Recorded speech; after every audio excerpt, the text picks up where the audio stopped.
that I ain't going nowhere. I ain't blowing no smoke. I mean, I've been sober, but you should've known it. And I wasn't going. Hello guys, welcome back to my channel. Welcome back to another video.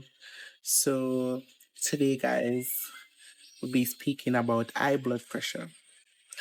So before on previous videos I spoke about sepsis and stroke. So today I'll be speaking about high blood pressure.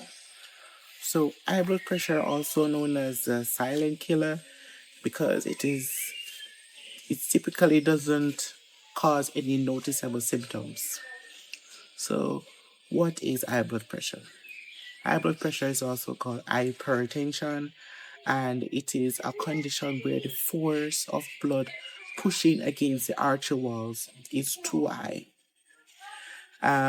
It can lead to serious health problems like heart disease, heart attacks, strokes, and kidney disease if left unmanaged.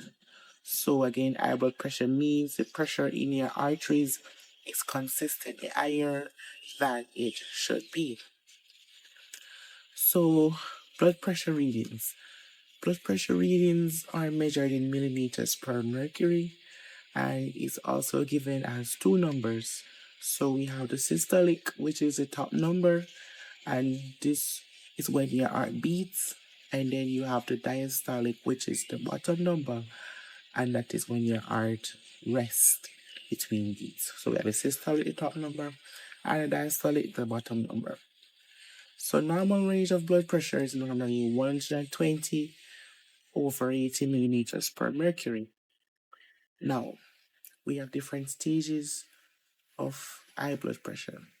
Stage 1, systolic between 130 and 139 millimeters per mercury, or diastolic between 80 and 89 millimeters per mercury.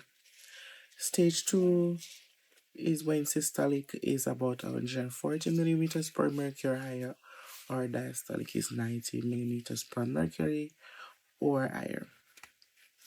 So what are some of the risk factors that can increase your chances of having high blood pressure? So age. The risk for high blood pressure increases with age. Genetics, family history of high blood pressure increases your risk. Also weight. Being overweight or obese raises your risk. And lifestyle. Lack of physical activity, a high sodium diet, excessive alcohol consumption, and smoking increases your risk of high blood pressure. Medical conditions, certain conditions like kidney disease, diabetes, and sleep apnea can also increase your risk of high blood pressure. So what are some of the consequences of having a high blood pressure? Heart problems. So high blood pressure can lead to heart attacks, heart failures, and other cardiovascular diseases. It also can lead to stroke. So high blood pressure increases the risk of stroke, which can cause brain damage and disability. And we spoke about stroke in previous videos. Kidney disease, it can damage the kidneys and lead to kidney failure. So eye problems. So high blood pressure can damage the blood vessels in the eyes, potentially leading to vision loss. Right, so let's discuss a little bit about how high blood pressure damages the kidneys. Because high blood pressure is one of the most common causes of kidney failure, so let's touch on it a little. So the kidneys filters extra fluid and waste from the blood, a process that requires healthy blood vessels. High blood pressure can damage the blood vessels in the kidneys, and having diabetes along with blood pressure can worsen the damage to the kidneys. So I won't touch on diabetes in this video. Diabetes will be for another video. So damaged blood vessels prevent the kidneys from being effective at filtering waste from the blood. So damaged blood vessels prevent the kidneys from being effective at filtering waste from the blood. and this allows dangerous levels of fluid to collect. When the kidneys don't work well enough on their own, it's a serious condition called kidney failure. Treatment may include dialysis or a kidney transplant. And like I said, high blood pressure is one of the most common causes of kidney failure. Right, so in another video, I'll discuss more about kidney failure, but just touching on it because high blood pressure plays a lot into certain conditions. So, in terms of damage to the eyes, how does this happen? So, high blood pressure can damage the tiny, delicate blood vessels that supply blood to the eyes, causing damage to the blood vessels in the retina, also called retinopathy. The retina is a layer of light sensing cells at the back of the eye. Damage to the blood vessels in the retina can lead to bleeding in the eye, right? Blurred vision and complete loss of vision. Having diabetes along with high blood pressure raises the risk of retinopathy. Fluid buildup under the retina, also called choroidopathy. This condition can result in distorted vision or sometimes scarring that makes the vision worse.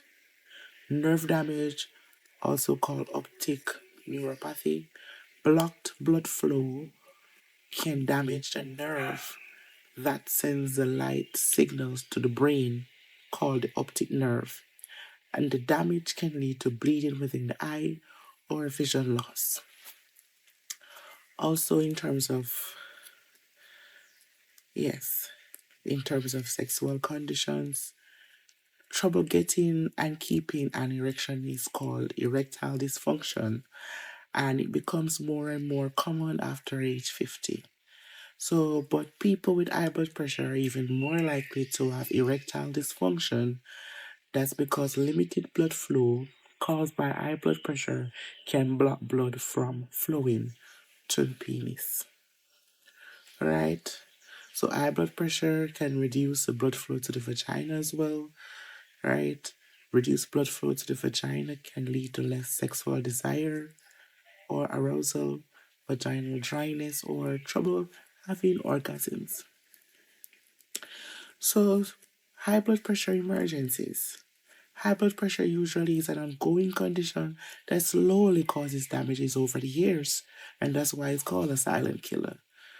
But sometimes high blood pressure rises so quickly and seriously that it becomes a medical emergency.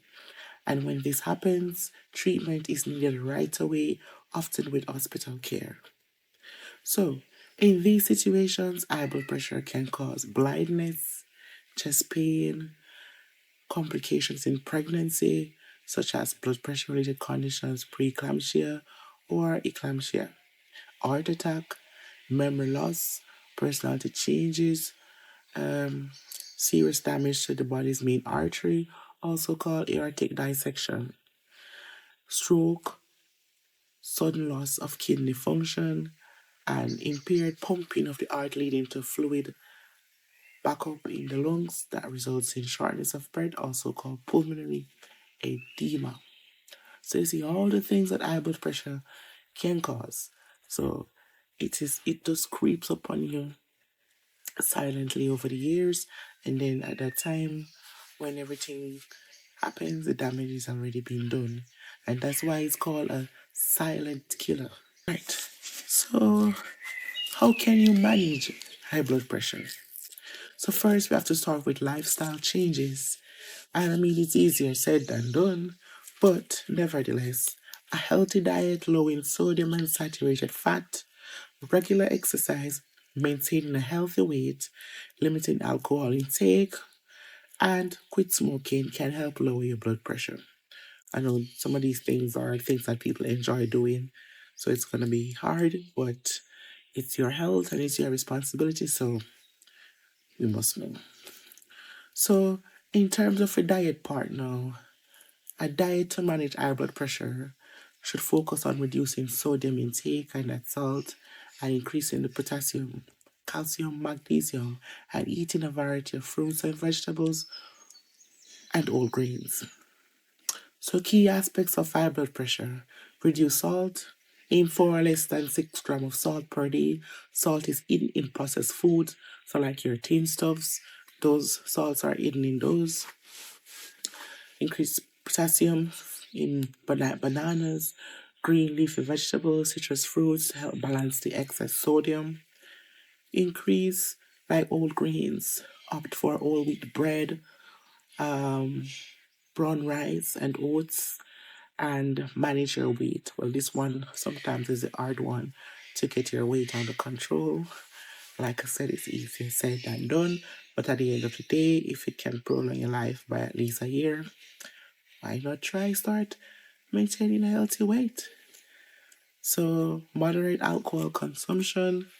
Go for nuts and seeds. They're a good source of healthy fats, fibers, and minerals. And also, in terms of medications, if lifestyle changes doesn't work, then your doctor may prescribe medications to help lower your blood pressure. And of course, compliance is the key. So it doesn't make any sense they are prescribed and you're not taking them, and you take one today and don't feel like taking one tomorrow. It doesn't make any sense. So compliance is key if medication is prescribed. Right? So that's it on our blood pressure. If you have any comments, you can leave them in the comment section below. Remember to like, share, subscribe, and until next time, it's your Orange Steph, and I'll see you in the next video. And remember, high blood pressure is a silent killer.